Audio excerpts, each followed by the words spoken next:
Friends, இன்றைக்கி நம்ம வீடியோவில் வெப்பன்ஸ் டெவலப்மெண்ட் இந்த டாபிக் தான் பார்க்க போகிறோம். ப்ரொஃபஷனல் எத்திக்ஸ்லேருந்து இது வரைக்கும் நீங்கள் என்ன நம்ம சேனலை சப்ஸ்கிரைப் பண்ணலைன்னா மறக்காமல் சப்ஸ்கிரைப் பண்ணுங்கள். கூடவே கிரியேட் ஆகக்கூடிய பெல் ஐக்கான் கிளிக் பண்ணி அதில் ஆள்னு கொடுத்துருங்க.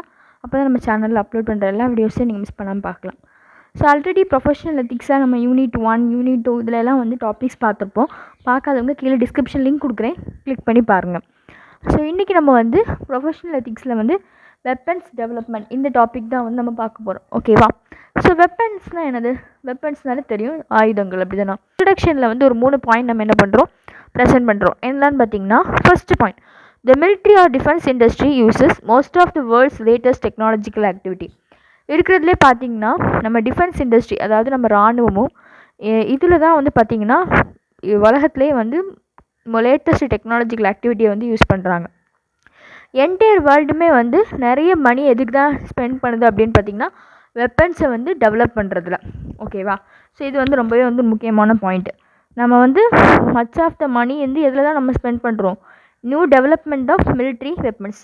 எக்ஸாம்பிளுக்கு பார்த்தீங்கன்னா எந்த நாடு சொல்லலாம், கொரியா இருக்குது. அப்படி தான்.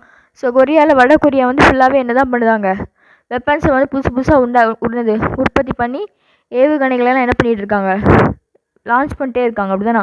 ஸோ இப்படி பண்ணுறது வந்து என்னது தான், மணி வந்து என்னது ஒரு வகையில் பார்த்தா அவங்க வேஸ்ட் பண்ணுறாங்க, இன்னொரு வகையில் அவங்க டிஃபென்ஸ் செக்டரை வந்து பாதுகாக்கிறாங்க. ஸோ என்டையர் மணி எதுக்கு தான் வந்து ஸ்பெண்ட் பண்ணுறாங்க, மேக்ஸிமம் வேர்ல்டில் டிஃபென்ஸ் இண்டஸ்ட்ரியில் வெப்பன்ஸை டெவலப் பண்ணுறதுக்கு. தேர்ட் பாயிண்ட் பார்த்திங்கன்னா, என்ஜினியர்ஸ் வந்து டைரெக்டாகவும் இன்டைரக்டாகவும் என்ன பண்ணுறாங்க, இந்த நியூ வெப்பன்ஸை வந்து டெவலப் பண்ணுறதுல வந்து இன்வால்வ் ஆகுறாங்க. ஸோ நம்மளோட டாபிக்ஸ் வந்து பார்த்திங்கன்னா என்ஜினியர்ஸ் வந்து எப்படி வெப்பன் டெவலப்மெண்ட்டில் இன்வால்வ் ஆகுறாங்க, அதில் என்னென்ன மாரல் இஷ்யூஸ் இருக்குது, அதை தான் நம்ம வந்து இதில் பார்க்க போகிறோம். ஸோ அதில் ஃபஸ்ட்டு டாபிக் என்ன பார்க்க போகிறோம், சப்ஹெட்டிங் அப்படின்னு பார்த்தீங்கன்னா role of engineers in defence industry. Defence இண்டஸ்ட்ரியில் இன்ஜினியர்ஸோட ரோல் என்ன அப்படின்னு பார்க்க போகிறோம். ஸோ டிஃபென்ஸ் இண்டஸ்ட்ரின்னு பார்த்தீங்கன்னா is one of the area in which provide number of job opportunities to engineers. அதாவது டிஃபென்ஸ் இண்டஸ்ட்ரி பார்த்திங்கன்னா நிறைய ஜாப் ஆப்பர்ச்சுனிட்டிஸ் கொடுக்கக்கூடியல ஒன் ஆஃப் த ஏரியா. ஓகேவா? என்ஜினியர்ஸ் வந்து கேப்பபிள் ஆஃப் என்ஜினியர்ஸ்ட்டு என்ன இருக்குது, ஸ்கில்ஸ் இருக்குது. அப்படின்னா அவங்க இன்னோவேட் பண்ணுவாங்க அல்லது டெவலப் பண்ணுவாங்க நியூ வெப்பன்ஸை. ஸோ இது வந்து என்ஜினியர்ஸ் வந்து டிஃபென்ஸ் இண்டஸ்ட்ரியில் கொடுக்கக்கூடிய ரோல். ஓகேவா? ஸோ அதில் 2 டைப்ஸ் ஆஃப் என்ஜினியர்ஸ் இருக்காங்க. ஒரு என்ஜினியர்ஸ் எப்படி இருக்காங்க, அதாவது நிறைய ரேஷனல் என்ஜினியர்ஸ் எப்படி ஃபீல் பண்ணுறாங்கன்னா, நம்ம வந்து டிசைனிங் வெப்பன்ஸ், அதாவது வெப்பன்ஸை டிசைன் பண்ணுறது வந்து என்னது, ஹியூமன் பீங்ஸை கில் பண்ணுறதுக்கு. அப்படி தானே. ஏன்னா போர் நடக்கும்போது, வார் நடக்கும்போது வெப்பன்ஸ் யூஸ் பண்ணுவாங்க. கண்டிப்பாக வந்து அதில் யார் இறப்பா, மனுஷங்க தான் இறக்க போகிறாங்க. ஸோ இப்படி நமக்கு அவங்களுக்கு தெரியுது, நம்ம வந்து வெப்பன்ஸ் அதிகமாக யூஸ் பண்ணாட்டியும் மாரலாக யோசிக்கும்போது அவங்களுக்கு இந்த மாதிரி ஏரியாஸில் வந்து ஒர்க் பண்ணுறதுல என்ன இல்லை, நம்ம மைண்ட் லெவலில் நம்ம என்னது அக்செப்டபிள் கிடையாது. ஸோ அதைத்தான் வந்து செகண்ட் பாயிண்ட்டாக கொடுக்குறோம். என்னென்னா, many of the rational engineers feel that they cannot work on designing weapons which are ultimately used to kill the human beings. Even though they are not the ultimate users of those weapons, they find it morally unacceptable to work on such areas. Okay? So இப்போ next point பார்க்கலாம். So morally responsible engineers எப்படி feel பண்ணுறாங்க அப்படிங்கிறது தான் third point. ஓகேவா? So responsible engineers எப்படி feel பண்ணுறாங்கன்னா, defence இண்டஸ்ட்ரியில் ஒத்துனது ஒர்க் பண்ணுறது எத்திக்கல் தான். ஏன்னா they feel it is honour to work for the nation or government. அவங்க வந்து என்ன பண்ணாங்க, அவங்க கவர்மெண்ட் அல்லது நேஷனுக்காக தானே ஒர்க் பண்ணுறாங்க. ஸோ அப்போ அது என்ன தான் ஒரு எத்திக்கலான விஷயம் அப்படின்னு என்ன பண்ணுறாங்க திங்க் பண்ணுறாங்க. ஓகேவா? ஸோ நம்ம அடுத்த ஹெட்டிங் என்ன எழுதியிருக்கோம் அப்படின்னு பார்த்தீங்கன்னா, த engineers involvement in weapons work. Weapons ஒர்க்கில் வந்து என்ஜினியர்ஸ் வந்து எவ்வளோத்துக்கு இன்வால்வ் ஆகுறாங்க, அதுதான் வந்து என்னது தேர்ட் ஹெட்டிங். ஓகேவா? இன்ட்ரொடக்ஷன் பார்த்தாச்சு, role of engineers in defence industry பார்த்தோம். ஸோ அடுத்தது என்னது, the engineers involvement in weapons work. So அதில் ஃபஸ்ட்டு பாயிண்ட் என்ன அப்படின்னு பார்த்தீங்கன்னா, அதாவது manufacturing of war weapons. War வெப்பன்ஸை வந்து மேனுஃபேக்சர் பண்ணும்போதும் சரி, இல்லது வந்து பாம் இருக்குல்ல, பாம் வந்து என்ன பண்ணுவாங்க, மேனுஃபேக்சர் பண்ணுவாங்க. ஸோ இதெல்லாம் மேனுஃபேக்சர் பண்ணும்போது நிறைய காம்ப்ரமைசிங் ஆட்டிடியூட்ஸ்லாம் வந்து என்ன பண்ணணும், டெவலப் பண்ணி அது மூலமாக அவங்க என்ன பண்ணணும், அவங்க இன்வால்வ்மெண்ட்டை வந்து கொடுக்கணும். ஓகேவா? They are aware of the consequences of war weapons. War வெப்பன்ஸ்னால வரக்கூடிய விளைவுகள் வந்து அவங்களுக்கு தெரிஞ்சிருந்தாலும் இன்வால்வ்மெண்ட் வந்து என்ன பண்ணணும், இதை டெவலப் பண்ணதுக்கு அவங்களுக்கு தானாகவே வந்து என்கரேஜ் பண்ணணும். ஓகேவா?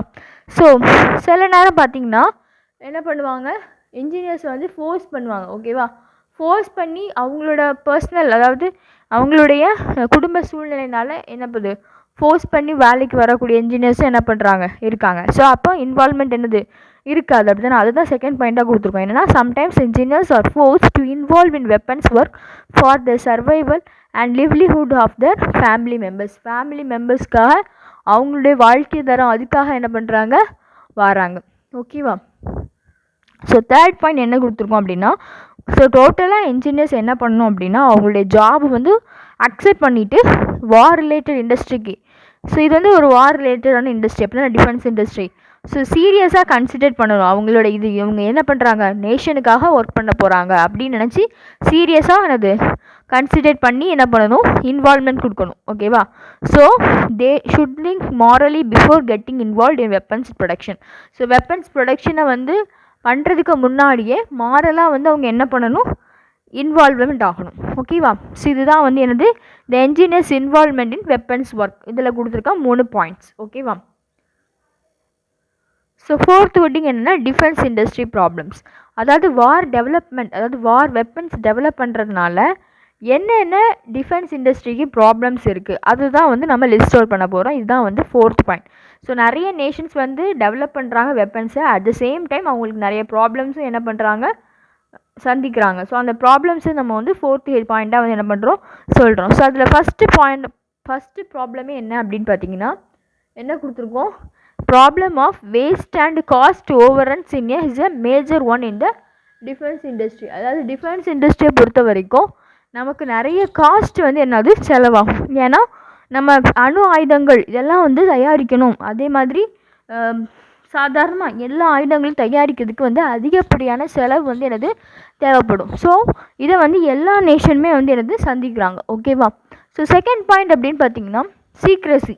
அதாவது ஒரு எந்தாவது ஒரு வெப்பன் டெவலப் பண்ணும்பொழுது ஒவ்வொரு நேஷனும் என்ன பண்ணுறாங்க, போட்டு என்ன பண்ணுறாங்க, அவங்களுடைய மிசைலாக இருக்கட்டும் எல்லாத்தையும் வந்து என்ன பண்ணாங்க, டிசைன் பண்ணுறாங்க. ஸோ அதோட சீக்ரெசி வந்து வெளியே தெரிஞ்சுட்டு, அதாவது லீக் அவுட் ஆகிட்டு அப்படின்னு பார்த்தீங்கன்னா கான்ட்ராக்டர்ஸ் வந்து என்ன பண்ணுவாங்க, காஸ்ட்டை வந்து இன்க்ரீஸ் பண்ணிடுவாங்க, மெட்டீரியலோட குவாலிட்டியை வந்து குறைச்சிடுவாங்க. இதுதான் வந்து செகண்ட் பாயிண்ட்டாக சொல்லியிருக்கோம். என்னென்னா secrecy creates problems for the defence industry if the secrets of plant funding were leak to prospective contractors, then it may lead to high cost and poor quality of defense materials and weapons. So மூணாவது point என்ன சொல்கிறோம் அப்படின்னா நிறைய countries வந்து என்ன பண்ணுறாங்க, fund வந்து எதுக்கு தான் அதிகமாக அலோவ் பண்ணுறாங்க, அலோகேட் பண்ணுறாங்க டிஃபென்ஸ் செக்டருக்கு. அதர் பப்ளிக் வெல்ஃபேர் ஸ்கீம்ஸ், அதாவது எஜுகேஷன் இருக்குது, இதுக்கெல்லாம் ஸ்பெண்ட் பண்ணுறதை விட டிஃபென்ஸ் செக்டருக்கு அதிகமாக என்ன பண்ணுறாங்க, ஃபண்ட் வந்து ஸ்பெண்ட் பண்ணுறாங்க. ஸோ இதுவும் வந்து என்ன தான் ஒரு ப்ராப்ளம் தான். ஸோ ஃபைனலாக நம்ம என்ன சொல்லி முடிக்கிறோம் சுருக்கமாக அப்படின்னு பார்த்தீங்கன்னா, in a nutshell, engineers should examine both his individual concerns and the social and political issue of weapons technology before involving in the weapons development. அதாவது சுருக்கமாக என்ன சொல்லணும்னா, என்ஜினியர்ஸ் வந்து கண்டிப்பாக என்ன பண்ணணும், அவங்களுடைய மனசாட்சிக்கு தகுந்த மாதிரி, சரியா, அவங்களுடைய மனசாட்சியும் கன்சிடர் பண்ணணும். At the same time social and political issue, சோஷியலாகவும் பொலிட்டிக்கல் நிறைய இஷ்யூஸ் இருக்குது அப்படின்னா வெப்பன்ஸ் டெக்னாலஜியில், அதையும் கன்சிடர் பண்ணிவிட்டு அதுக்கப்புறம் என்ன பண்ணணும், வெப்பன்ஸ் டெவலப்மெண்ட்டில் இன்வால்வ்மெண்ட் ஆகணும் அப்படிங்கிறத நம்ம ஃபைனலாக வந்து என்ன பண்ணுறோம், மென்ஷன் பண்ணுறோம். ஸோ வெப்பன் டெவலப்மெண்ட் அப்படிங்கிறது ரொம்பவே வந்து ஒரு சிம்பிளான டாபிக் தான். அட் த சேம் டைம் ரொம்ப ஈஸியாக நம்ம என்ன பண்ணிடலாம், படிச்சிடலாம். ஓகேவா? ஸோ நிறைய டாபிக்ஸ் வந்து நம்ம அப்லோட் பண்ணியிருக்கோம் இன்ஜினியரிங் எத்திக்ஸில். ஸோ அதை நீங்கள் பார்க்காதவங்க கீழே டிஸ்கிரிப்ஷனில் ப்ளேலிஸ்ட்டோட லிங்க் கொடுக்குறேன், அதை செக் பண்ணி பாருங்கள். நம்ம சேனலுக்கு நீங்கள் இன்னும் சப்ஸ்கிரைப் பண்ணலைன்னா மறக்காமல் சப்ஸ்கிரைப் பண்ணுங்கள். தேங்க்ஸ் ஃபார் வாட்சிங்.